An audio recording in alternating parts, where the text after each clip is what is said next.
Morning friends, কেমন আছেন সবাই? প্রতিদিনের মতো আপনাদের সুস্থতা কামনা করে শ্রাবণীর এমএস ব্লগের নতুন একটা ভিডিওতে আপনাদের স্বাগত।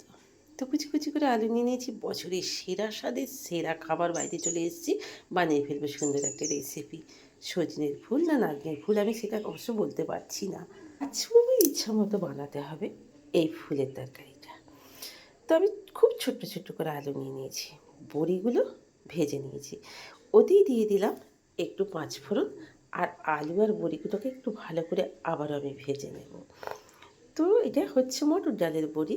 তো কলাইয়ের ডালের বড়ি এখানে তো আমি দিতে পারি না, এখানে রোদের অভাবের জন্য। ডালের বড়িটা খেতে না ইচ্ছা করলেও সে বাধ্য হয়েই খেতে হয়। তবে যাই হোক, আলুটা যেই সুসিদ্ধ হয়ে এলো, তারপরে আমি দিচ্ছি ফুলগুলো, কারণ ফুলগুলো বেশ একটু ডাঁটো ডাঁটো থাকে। সিদ্ধ হয়ে যাওয়ার পর আমি সজনের ফুলগুলোকে জল থেকে তুলে নিয়ে দিয়ে দিলাম। আর এতে দিতে সবই দিয়ে দিয়েছি, নুন মিষ্টি, আপনাদের ইচ্ছা মতো একটু লঙ্কা ছিঁড়ে দিলে ফ্লেভারটা হেভি হয়। তবে আমাদের মা ঠাকুমারা বলতেন যে সজনে ফুলি বলুন, নাজনে ফুলি বলুন, এই শীতকালে অ্যান্টিবক্স খাওয়া ভীষণই ভালো। তবে অবশ্য উপর থেকে একটু সর্ষের তেল আমি ছড়িয়ে দেবো। তবে সর্ষের তেলটা জানেন তো, কাঁচা দিইনি, বাচু কাঁচা সর্ষের তেল দিতে তরকারিতে খুব একটা পছন্দ করেন না দিলে। তো আমি তেলটা কি প্রথমে একটু বেশি করেই কড়াই দিয়েছিলাম, গরম করে রেখে দিয়েছিলাম তুলে, তারপরে ফোড়ন দিয়ে তরকারিটা চাপিয়েছিলাম।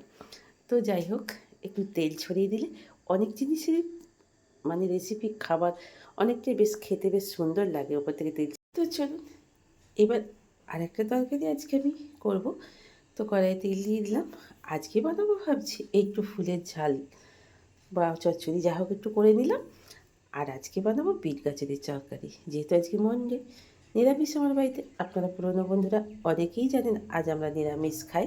মেয়েকে যেইভাবে মানুষ করবেন ছোট থেকে খাইয়ে পড়িয়ে, ছেলে মেয়ে ঠিক সেইভাবেই মানুষ হবে। তো যেহেতু আমার খুব ফেভারিট পছন্দ ছিল বিট গাজরের তরকারি, বিশেষ করে বিটটা, এই লাল লাল জিনিস আমার খুব ভীষণই ভালো লাগে, যেমন লাল শাক, লাল পুঁই শাক, লাল, সত্যি আমার লাল জিনিসটাই ভীষণই পছন্দের, যেমন কাপড়ই হোক যাই। তরকারিটা অলরেডি ওদিকে চাপিয়ে দিয়েছি, এবার হাতের কাজটা ছেড়ে নেবো বলে চলে এলাম তো ডাইনিংটাকে। এবার একটু সার্ফ দিয়ে দিলাম, জানেন তো সবসময় তো এই টেবিল ক্লথটাকে তুলে কাচাটা পসিবল হয় না, তাই একটু সার্ফ দিতেন যে হলুদের দাগ ফাগগুলো থাকে, এত সঙ্গে সঙ্গে একবার মুছে নেওয়া হয়। তো সকালবেলা একটু ভাবলাম যে একটু সার্ফ দিয়ে বেশ ভালো করে একটুখানি মুছে নিই। একটা লাকি বাম্বু গাছ তো ঘরে থাকা ভীষণই ভালো, খুবই শুভ। আপনারা চাইলে যেখানে হোক ঘরে রেখে দিতে পারেন। তো আমরা ডাইনিং টেবিলের উপর রেখেছি, অবশ্যই শোয়া বাড়ানোর জন্য। আর আমার ঝুনিটা দেখুন, আমার পায়ে পায়ে ঘুরে বেড়াবে। আর এত ঠান্ডা পড়েছে, পায়ের ঠান্ডা মাথায় উঠে যাচ্ছে, আর মাথা দিয়ে কান দিয়ে যদি বেরিয়ে যায় বুঝতেই পারবেন, নাক দিয়ে মুখ দিয়ে বেরো। এটাকে আজকে একটু বানিয়ে দিলাম অফিস যাওয়ার আগে, একটু সুন্দর করে ম্যাগি। তো এদিকে ওরা বেরিয়ে যাওয়ার পর স্নান টান সেরে নিলাম। এবার চলে এলাম আমার আরাধ্য দেবতা মায়ের সামনে, এবার তার সেবা করার জন্য। তো চলুন এইবার পুজোটা করে নিই। তো যাই হোক, এখানে তো এসে থেকে ফুল আমাকে কিনে নিতে হয়। এখানে সব জিনিসটাই প্রায় আমার কেনা। তো যাই হোক, ফুলটাও আমাকে এখান থেকে কিনতে হয়, যেখানে কারোর বাড়িতে থাকাকালীন আমার অপরিসীম ফুল গাছ ছিল। আমার বাবিটা প্রচুর ফুল গাছ লাগিয়েছিল। ইচ্ছে করে আই মিস ইউ খাঁড়ো। তো খাঁড়োর মানুষজনকেও খুবই মিস করি। যাই হোক, তাই ফুলটাকে অপরিসীম যে মায়ের পায়ে ভরে দেব সেটারও উপায় নেই, কারণ এখানে সবটাই আমায় কিনতে হয়। তো বাবাটা আবার খেতে খুব ভালোবাসে, জানেন তো, এটা ওটা দিয়ে খেলে খেতে খুব ভালোবাসে। তাই পুজো টুজো করে নিয়ে বেশ কিছু বেগুনকে সকাল থেকে কেটে জলে ভিজিয়ে রেখে দিয়েছিলাম। বেগুনটাকে যত বেশিক্ষণ জলে ভিজিয়ে রাখবেন তেল কিন্তু অনেক কম টানবে। তার উপরে যদি আগেকার মা ঠাকুমাদের মতো নুন হলুদ মাখিয়ে রাখেন, আমি অবশ্য নুন হলুদ মাখিয়ে রাখি না, আমি জলে দিয়ে রাখি 1 ঘন্টা মতো। সঙ্গে বানিয়ে নেব একটু কলমি শাক, ঝুনির কলমি শাক একটু ধার নিয়েছি, জানেন তো। তো কী বলুন তো, শাক করা ভীষণই ঝকমারি, কতবার যে ধুতে হয়, আর এই ঠান্ডায় বাপরে বাপ, আর ভালো লাগে না। কিন্তু খেতে তো ইচ্ছা হবে, ভালো লাগে না বললে হবে না, করতে আপনাকেই হবে, আর খেতেও আপনাকে হবে, খাওয়াতেই আপনাকেই হবে। তো যাই হোক, বেগুনগুলো ভেজে নিয়ে এতেই দিয়ে দেবো একটু সর্ষে লঙ্কা ফোড়ন দিয়ে, একটু শাক ভেজে নেবো বাবার আর আমার জন্য। আর বেগুন ভাজাটা অলরেডি হয়ে এসছে। তো চলুন, তারপরেই বাবা স্নানে চলে গেছে, খাওয়া দাওয়াটা কমপ্লিট করে নেব। শাকটা দিয়ে তো অনেকটা জল বেরোবে, তাই শাকটাকে সব ফোড়ন টোড়ন দিয়ে চাপা দিয়ে চলে এলাম। বাবা দেখছি স্মার্ট বাজারে গিয়েছিলাম আমার কর্তামশাই বাচ্চাবাবু, তো কয়েকটা গ্রসারি নিয়ে এসছে, 4টে তেল দেখছি, তা যা যা তেল খাই আমরা নিয়ে এসছে। আর একটু মুগের ডাল নিয়ে এসছে দেখছি, চলুন আমার ব্যাগেতেই ঘুরে রেখে দিই। তো একটু মুসুরির ডাল আর বেশ কিছু চিনি নিয়ে চলে এসছে, এই কটাই মাল নিয়ে এসছে। তো আর একটু বেশি করে হলুদ আনতে বলেছিলাম, হলুদটা খুব লাগে তো সংসারে। তো চলুন ব্যাগেতে আবার বন্দি করে ফেলি এদের।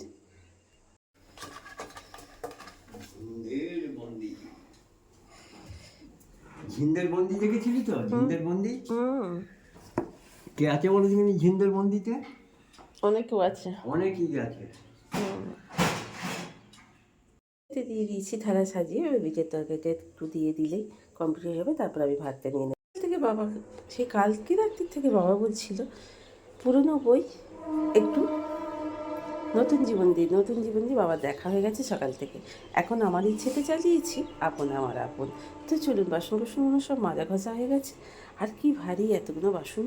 তো চলুন বাসন কুসনগুলো তুলে রেখে দিয়ে জামা কাপড়গুলো এখনও গোছানো হয়নি, ওলটাল হয়ে আছে, কাজ করতে ইচ্ছে করছে না বন্ধুরা, বাপরে বাপ, একটু ভালো লাগছে না, মঞ্চে জড়াই বুড়ি হয়ে বসে থাকি আর ওই টিভি দেখি আর কাঁথা কানি ভেতরে ঢুকে থাকি।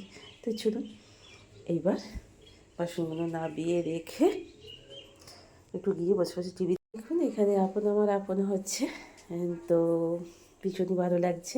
আমার বাবিটা কিনে দিয়েছে, এখানে বাবা শুয়ে পড়েছে, ওখানে ঝুনি শুয়ে পড়েছে, আর আমি এখানে বসে বসে এখন টিভি দেখবো আর ছেলেটার জন্য অপেক্ষা করবো ও কখন লাঞ্চ করতে আসবে। তো চলুন বসে দেখা যাক আপন আমার আপন। ঘুরতে ঘুরতে আজকেও চলে এলাম এদিকে সূর্যদেব আমার কাছে ছুটে এলো। একটা দেখুন সূর্যদেব মাথার ওপরে, এবার অস্ত যাওয়ার সময় হয়ে গেছে কুকুরটার কাছে, মাটা রয়েছে আর সবাই ছুটছে দেখুন, আর একটা এসে দাঁড়িয়ে আছে আমার কাছে। কিন্তু ওরা তো কিছু খাবে না, যে বিস্কুট মুড়িয়ে দেবো, তো বিস্কুট মুড়িয়ে দিলাম এই ননে পুটুলিকে, ঠালে ঠালে ঠালে ঠালে ঠালে ও খেত। যা মা চলে গেছে, যা যা চলে যা চলে যা চলে যা রে, মা চলে গেল, যা যা যা যা যা চলে যা, যা চলে যা চলে যা। গুড ইভিনিং, কী করছেন বন্ধুরা সবাই? টিফিন খাওয়া হয়ে গেল? আমার এখনো হয়নি, বাবা বেড়াতে বেরিয়ে পড়েছে, ছেলেটা এখন আসেনি, তাই চা খাওয়া হয়নি। রান্না চা বাবার তো এখন প্রশ্নই কিছু ওঠে না, কারণ গরমা গরম খাবো ভাত, গরমা গরম করবো রুটি, কী তরকারি হবে জানি না, আজকে তো মন্ডে নিরামিষ। তো চলুন, টাকা পয়সা এনে তো কর্তামশাই বাচ্চাবাবু আমার হাতে তুলে দেন, বলে তুমি চালাও। বুঝতে পারছেন তো কেন? হুম, বুঝতে হয়, ওরা অনেক কিছু বোঝে, যে এর হাতে দিয়ে সংসারটা চালালে কি হবে, 2 পয়সা বাঁচালেও বাঁচাতে পারে। আর আমাদের হাতে চালালে উড়নচণ্ডী তো, বাজার করতে গিয়ে এসব চোখে বললো ওটা আনবে, যদি সবার জন্যে, কিন্তু বাঁচালে আমরা মেয়েরাই পারি বাঁচাতে। তো কিন্তু তারই মধ্যে আবার কী হয় বলুন তো, সংসারে মাসের শেষে যদি 2 পয়সা বাঁচাই, তাহলে যখন হিসেবটা দেখাই, তো তখন মুখে এক মুখ হাসি থাকে, হা হা করে। আর মাসের শেষে গিয়ে যদি বলি যে চলেনি, আরও কিছু পয়সা দাও, তখনই মুখে দেখি সেই জল টপকে পড়ার মতো কাঁদা। তাই আমাদের মেয়েদের কি বলুন তো, মাসের শেষে 2 পয়সা বাঁচালে কী হয় বলুন তো, হাসা হয়, আর না বাঁচালে কানার মতো অবস্থা, বুঝেছেন? তাই চলুন খাতাটাকে সেরেই ফেলি। কত মাসের টাকার জন্য দিয়েছে, যাতে আমার কোনো পয়সা না চলে যায়। তো কালকে মুদিখানা এনেছেন, বাজার করেছেন, গ্যাস নিয়েছেন, এইসব নিয়ে নানান সেগুলো তো লিখে রাখতে হবে, নিজেরই ভালো কোন খাদে কী খরচা করলাম লিখে রাখলে আপনি কেউ আপনাকে কৈফিয়ত চাইতে পারবে না, এত পয়সা কি কোন খাদে কী খরচা হলো, সঙ্গে সঙ্গে তাদের অজান্তেই খাতাটা আমি করে রেখে দিয়েছি। যেই বলে কোনোদিন কিছু, সঙ্গে সঙ্গে এই দাও দেখো, যাতে কেউ আঙুল তুলতে না পারে আপনার দিকে। এটাই আমাদের মেয়েদের করা উচিত, কি বলুন বন্ধুরা? দেখতে পাচ্ছি প্রায় 9টা, তো আজকে নিরামিষ কী করবো বলুন তো।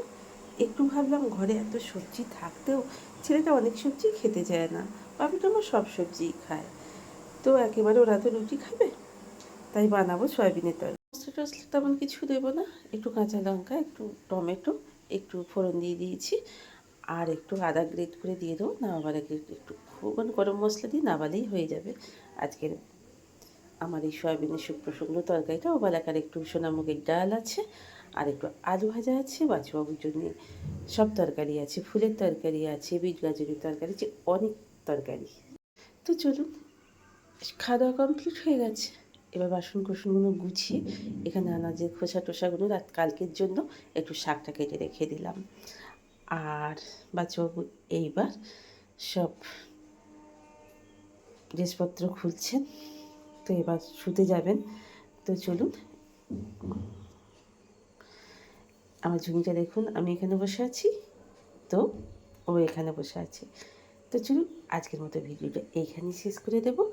তো যদি ভালো লেগে থাকে ভিডিওর কোনোখানটা একটা লাইক কমেন্ট করে দেবেন, ইচ্ছা হলে নতুন বন্ধু হলে সাবস্ক্রাইব করে আমার পাশে থাকবেন। আর এতক্ষণ পর্যন্ত যেসব বন্ধুরা আমার ভিডিও দেখছেন আপনাদের অসংখ্য অসংখ্য ধন্যবাদ জানিয়ে আজকের মতো শেষ করলাম। ভালো থাকবেন, সুস্থ থাকবেন, গুড নাইট।